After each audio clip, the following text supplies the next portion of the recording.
dia, doutora Marisa, como é que vai? Bom dia, Gustavo, tudo bem? Você que já é, né, tarimbada aqui, assim, já sabe tudo de como é que fala no rádio. Sem mais delongas, vamos para a sua apresentação. O que você trouxe hoje para a gente aqui na Bandeirantes? Gustavo, hoje eu trouxe um tema bastante atual, que é o direito ao esquecimento. Na verdade, o direito ao esquecimento vem ganhando muita relevância em razão do aumento do uso das mídias sociais, dos meios digitais na busca por informações. Então, mas o que é exatamente esse direito ao esquecimento? É o direito que uma pessoa tem de não permitir que fatos que aconteceram da vida dela do passado continuem lhe causando dor, constrangimento, sofrimento, quando expostos em público eternamente, principalmente nas redes sociais. Vou te dar um exemplo. Uma pessoa que tenha passado por um problema, cometido um crime, cumpriu a pena, essa pessoa, ou acusado, também pode ser uma pessoa que tenha sido acusada, mas absolvido, ou mesmo uma vítima. Se esse nome é colocado em determinados motores de busca, esses registros de fatos passados acabam aparecendo. E isso torna para a pessoa um cumpridor perpétuo de uma pena. Por quê? Porque à medida que isso, 10, 20, às vezes até 30 anos depois, continua vindo a público, com fotos, com vídeos, com detalhes, com nome, se torna uma pena impossível de ser cumprida. Impede que essa pessoa volte a ter uma vida normal, um emprego, que viva com dignidade e que seja realmente ressocializada, que ela possa exercer essa ressocialização inteiramente, como é um dos objetivos da pena, né? E nesse contexto, existe a pergunta: como é que ficam os direitos da personalidade? Que direitos são esses? O direito à dignidade, à honra, à intimidade da imagem da pessoa, que sim, passou por um crime, ou que foi acusado e foi absolvido, mas que cumpriu a sua pena, e isso fica eternamente aparecendo. Então, o que existe aqui é um conflito de interesses constitucionais. De um lado, a livre expressão, a liberdade de imprensa, o direito à informação, e de outro, os direitos à personalidade. E como é que fica esse sopesamento? Então, no ordenamento jurídico brasileiro, veio inserido pela Sexta Jornada de Direito Civil um enunciado importante, que é o 531, que apesar de não ter força cogente, é uma fonte de pesquisa importante, que diz o seguinte, que a tutela da dignidade da pessoa humana na sociedade de informação inclui o direito ao esquecimento.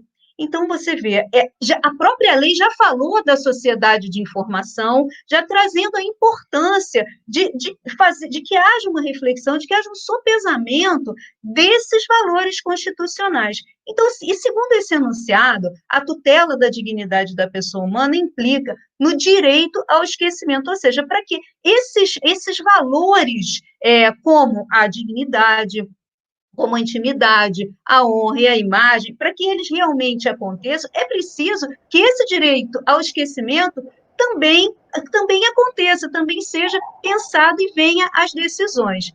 E a quarta turma do STJ, já há algum tempo atrás, julgou com 2 precedentes e adotou a teoria do direito ao esquecimento em dois precedentes. E, recentemente, uma decisão agora, de maio de 2020, mas dessa vez da terceira turma do STJ, registrou a desse mesmo direito.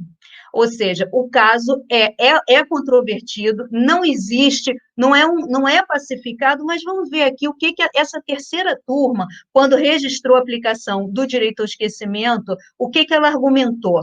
Que ainda que tenha havido uma exposição da vida íntima de uma pessoa condenada por um delito, e que a pena já tinha sido extinta, usou o argumento de que o interesse público deve preponderar quando as informações divulgadas a respeito de um fato criminoso notório forem marcadas pela historicidade, o que normalmente se entende por crimes de repercussão, de alguma maneira, que marcam a história da sociedade em determinada época. Então, é um assunto bastante controvertido, ainda não existe uma linearidade nas decisões, mas é importante que ele seja acompanhado pela sociedade, porque vem muita discussão por aí, e a recomendação é que, diante de uma situação como essa, procure sempre o seu advogado de confiança para ter uma boa orientação. Doutora, muito obrigado pelos esclarecimentos. Eu vou até pedir, daqui a pouquinho, a doutora Kelly Couto vai falar com a gente, vou até pedir para ela falar um pouquinho a respeito do preso, né? Que muitas vezes fica marcado aí, não consegue arrumar um.